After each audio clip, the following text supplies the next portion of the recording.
What's going on, everybody? I got a fun video for you guys today. My buddy Hamilton Dielbeck recently reached out to me and asked me to make him one of these.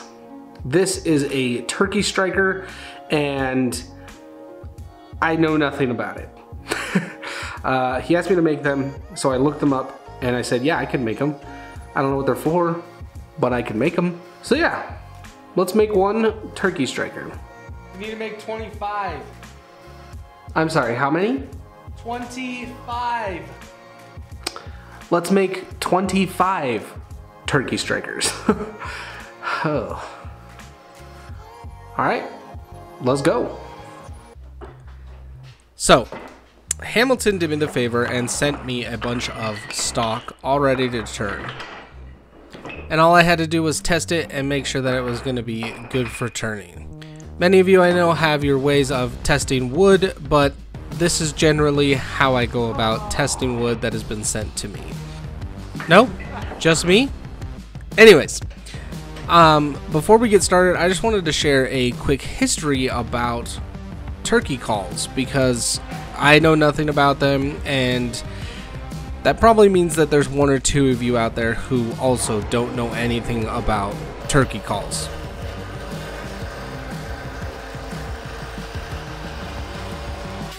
So, the first turkey calls were made from natural materials, and most of them actually included bones from the bird themselves, specifically the wing bone.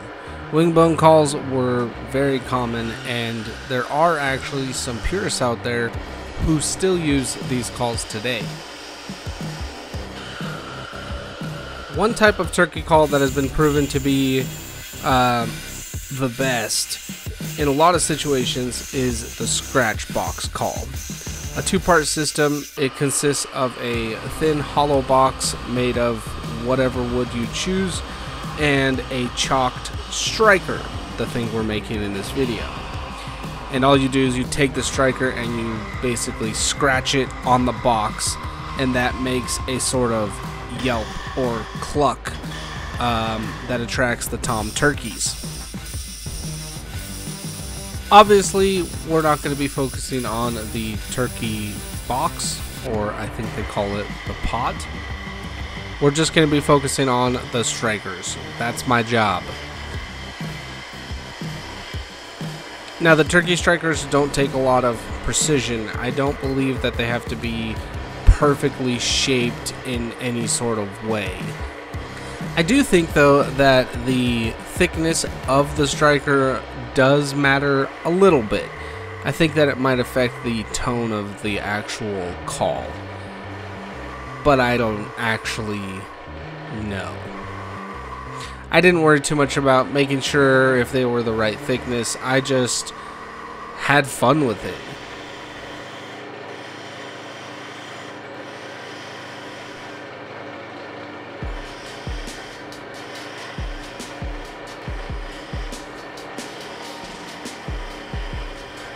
And that's the main reason that I took this job, was because it seemed like fun. I've never made these before, and making and trying new things out in the shop, it's fun.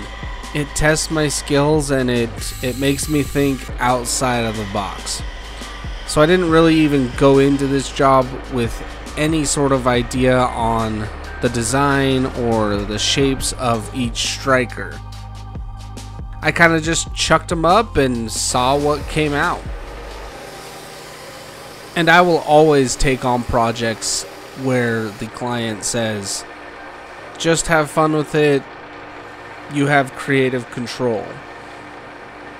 Because that is the dream, right? You just want people to come to you for your craft because you know what you're doing and you know what looks good. And that, to me, is the highest compliment an artist or a maker can get. Somebody who wants something specific, but they also give you the creative freedom to do it in your style.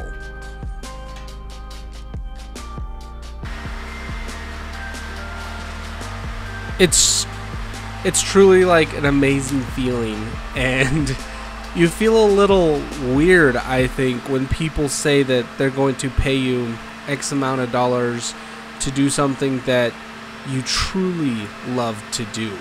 You know, I don't love to make turkey strikers, but I love turning, and I love just creating and making different things.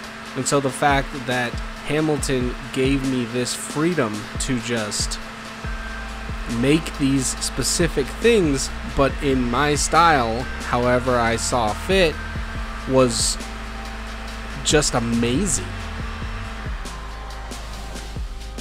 And I think what that says to the artist is that not only do I value your skills and your talents, but I also value your creative mind.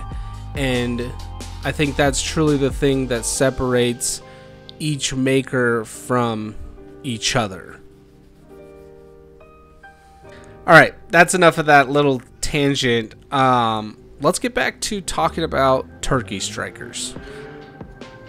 So Hamilton commissioned me to make 25 of these turkey wands, and they were really fun at the start.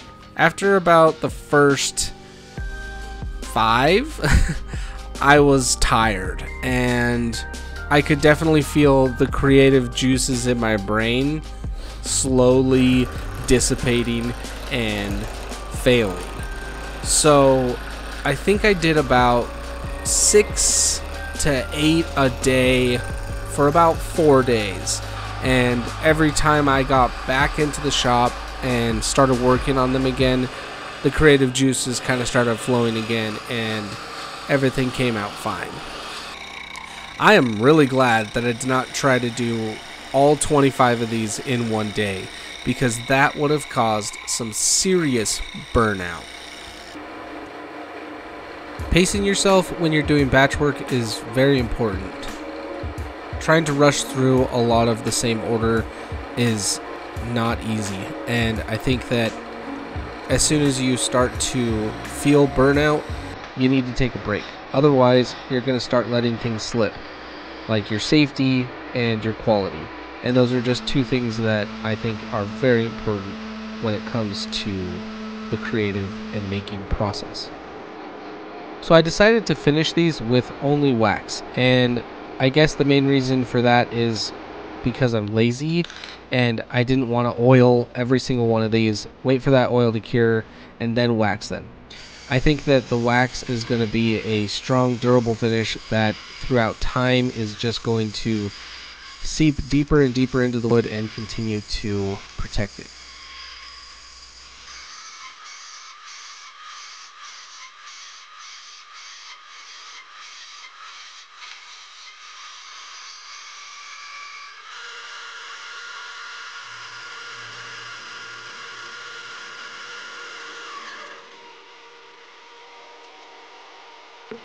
And there we go. Look at these things.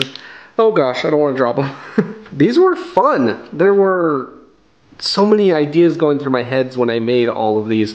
This isn't even all of them. This is like maybe half. I had to make 25 of these things, you guys. I really did enjoy making all of them.